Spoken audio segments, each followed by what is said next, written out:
Good morning to all of you my friend. स्वागत है आपका अपने channel modern education by Kumar sir.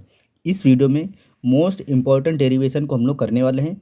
वैद्युत द्विध्रुव के कारण वैद्युत विभव निकालेंगे और इसके कई सारे केस बनते हैं। पहला बनता है अच्छी स्थिति, फिर बनता है निरक्षी स्थिति। ठीक, तो आज हम लोग अच्छी स्थिति में वैद्युत विभव ज्ञात करने वाले हैं और बिल्कुल ही आसान से लैंग्वेज में आपको समझाऊंगा। ठीक, तो सबसे पहले हम लोग मान लेते हैं फिगर बनाना हमको ज़रूरी है। अगर फिगर बनाना हमको आ गया तो हम लोग डेरिवेशन आसानी से कर पाएंगे, नहीं तो हमारा डेरिवेशन क्या होगा, रॉन्ग हो जाएगा। ठीक, देखिए ये मान लिया माइनस क्यू और प्लस क्यू आवेश से मिलकर कोई एक वैद्युत द्विध्रुव बना है जो परस्पर अल्प दूरी 2l पर रखे हुए हैं। ठीक, अब इससे मान लेते हैं इसके मध्य बिंदु ओ से r दूरी पर कोई बिंदु ए है जिस पर हमें वैद्युत विभव ज्ञात करना है। ठीक, वैद्युत विभव ज्ञात करना है जिससे माइनस क्यू से अगर दूरी निकाले तो ये होती है r प्लस एल। कैसे होती है, देखिए यहाँ से लेकर यहाँ तक की दूरी r होती है और यहाँ से लेकर यहाँ तक की दूरी क्या होती है, l होती है, और यहाँ से लेकर यहाँ तक की दूरी l होती है। क्योंकि पूरी दूरी अगर 2l है तो इतनी l होगी, ये इतनी l होगी,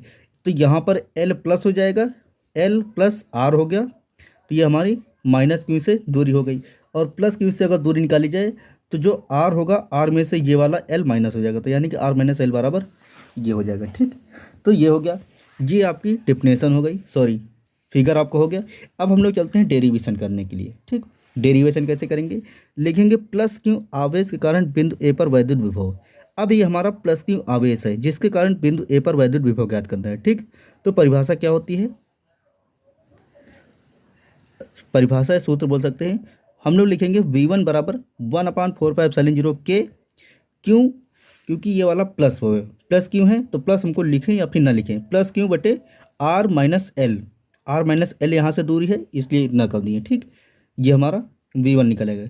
अब V2 के लिए माइनस क्यू आवेश कारण बिंदु ए पर वैद्युत विभव निकालेंगे। अब ये हमारा माइनस क्यू है, इसके कारण बिंदु ए पर अगर वैद्युत विभव निकालें तो ये आपका हो जाएगा, यहाँ से यहाँ तक की बीच की दूरी कितनी है, r प्लस एल है, तो ये हो जाएगा V2 बराबर 1/4πε0 के माइनस क्यू, क्योंकि इस बार माइनस क्यू है। माइनस क्यू क्यों लिए ये आपको पता ही होगा। ठीक, अगर नहीं पता तो मैं बता देता हूँ। वैद्युत विभव जो आपकी राशि है ये अदिश राशि है और जो आपका वैद्युत क्षेत्र की तीव्रता होती है वो होती है सदिश राशि। ठीक, तो वहाँ पर जितनी भी चीज़ें होती हैं, परिणामी वगैरह जो भी निकाला जाता है वो सब लोग परिणामी के सूत्र निकाले जाते हैं, लेकिन यहाँ पर सिंपल सा आपको अलजेब्रा का रूल फॉलो करना पड़ता है। ठीक, तो यहाँ पर लिखेंगे माइनस क्यू और उसके बाद 1/4πε0 के r प्लस एल, क्योंकि यहाँ से लेकर यहाँ तक के बीच की दूरी कितनी है, r प्लस एल है। ठीक, ये हो गया।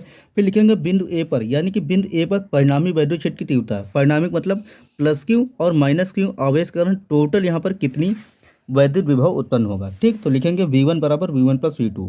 ठीक, तो बस हमको कुछ नहीं करना है, लिखेंगे V बराबर 1/4πε0 के क्यू बटे r माइनस एल, क्योंकि पहला वाला क्या था 1/4πε0 के क्यू बटे r minus L, plus V2 क्या है 1/4πε0 के माइनस क्यू बटे r प्लस एल, ये हमारा हो गया V2 की वैल्यू। अब जो दोनों में होगा वो चीज़ कॉमन कर लेंगे। कॉमन क्या है, जैसे देख सकते हैं दोनों में क्यू है तो हमने क्यू कॉमन कर लिया। 1/4πε0 के इसमें भी है, 1/4πε0 के इसमें भी है, तो इसको हमने कॉमन कर लिया। अब अंदर बचा क्या है, इधर से बचा ऊपर 1/r माइनस एल बचा, 1/r माइनस एल माइनस। अब ये जो माइनस था ये माइनस और प्लस, प्लस माइनस क्या होता है, माइनस होता है, तो ये हो जाएगा 1/r प्लस एल हो जाएगा। ठीक, अब इसके बाद हम लोग क्या करेंगे, इसका हम लोग क्रॉस मल्टीप्लिकेशन करेंगे, यानी कि r प्लस एल है तो इसका 1 से गुणा करेंगे, r माइनस एल को -1 से गुणा करेंगे। ठीक, तो आपको पता होगा किसी भी चीज़ को जब माइनस से गुणा करते हैं तो उसके अंदर के जितने भी सारे चिन्ह होते हैं चिन्ह बदल जाते हैं। ठीक, तो V2 बराबर लिखेंगे 1/4πε0 के क्यू, हमने कॉमन कर लिया था।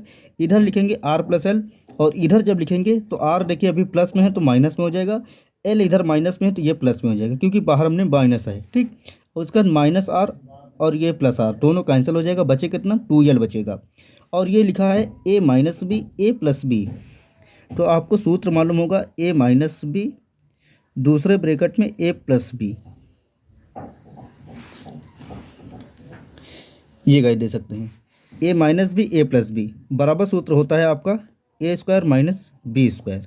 ठीक, तो अब इसको कैसे करेंगे, यहाँ पर दे सकते हैं ये r प्लस एल था तो इधर लिख दिए, ये r माइनस एल था तो इसका गुणा इससे कर दिए, तो ये चीज़ हमारा आ गया। उसके बाद यहाँ पे आर से आर कैंसिल हो गया, ठीक। उसके बाद एल एल बच गया, ठीक। और ये बचा ए minus B A plus B, यानी कि ए स्क्वायर माइनस बी स्क्वायर। तो ए में आर है और बी में एल है, यानी कि ए स्क्वायर माइनस बी स्क्वायर हो गया। ये हमारा सूत्र होता है जो आपने क्लास 3 वगैरह से पढ़ना स्टार्ट कर दिया था, ठीक। अब इसके बाद यहाँ पे बचा क्या, बचा हमारा 1.4570 के क्यू, और यहाँ पर बचा 2l बटे R square minus L square. तो इसके बाद हम लोग ने यहाँ पर नोट किया है, ध्यान से देखेंगे। v बराबर हमने लिखा 1.4570 के, ये मैंने के लिख दिया। उसके बाद q इंटू 2l, देखिए वैद्युत द्विध्रुव आघूर्ण p बराबर क्या होता है, q इंटू 2l, यानी कि आवेश और आवेशों के बीच की दूरी को हम लोग क्या बोलते हैं, वैद्युत द्विध्रुव आघूर्ण बोल सकते हैं, वैद्युत द्विध्रुव, ठीक। तो ये हमारा हो जाएगा q इंटू 2l, p हो जाएगा। उसके बाद यहाँ पे जो आपका R square minus L square है, तो यहाँ पर अगर आप फिगर में आप लोग ध्यान देखें तो यहाँ पे जो आपकी आर की वैल्यू है ये बहुत ही ज़्यादा होगी एल से, ठीक। एल से बहुत ज़्यादा होगी आर की वैल्यू, इसलिए देख सकते हैं यहाँ पर हमने लिखा है जो एल की वैल्यू होगी आर से बहुत ही कम है, ठीक, इसलिए बहुत कम है, ठीक। इसलिए एल ये इधर बटे में, सॉरी इधर इक्वल मान लीजिए, अगर इसको इक्वल माने तो इधर कहाँ में आ गया, बटे में, यानी कि एल बटे आर बराबर हो जाएगा, ये आपका क्या है 1 है, ठीक। अब जो 1 होगी, ये जो एल बटे आर होगी, इसकी जो वैल्यू होगी 1 से बहुत ही कम होगी। अगर इसकी वैल्यू बहुत कम है तो इसको हम लोग फिजिक्स की लैंग्वेज उसको निगलेक्ट मान लेते हैं, छोड़ देते हैं, ठीक। तो ये वाला पूरा टर्म हमारा छूट जाएगा, बचेगा क्या हमारे पास, और इससे हमने आर स्क्वायर कॉमन भी कर लेना है। तो आर स्क्वायर जब इससे कॉमन करेंगे तो, और जब भी कोई चीज़ कॉमन की, कॉमन करने का रूल होता है, जिसके पास होता है उससे कॉमन हो जाए, जिसके पास नहीं होता उससे डिवाइड हो जाता है, ठीक। तो यहाँ पर डिवाइड हो गया, तो v बराबर हो जाएगा 1.4570 के p बटे आर स्क्वायर। और यही हमारा निगमन होता है वैद्युत द्विध्रुव के कारण अच्छी स्थिति में वैद्युत विभव, ठीक। बिल्कुल आसानी से हमने समझ लिया। अब मिलते हैं नेक्स्ट वीडियो में।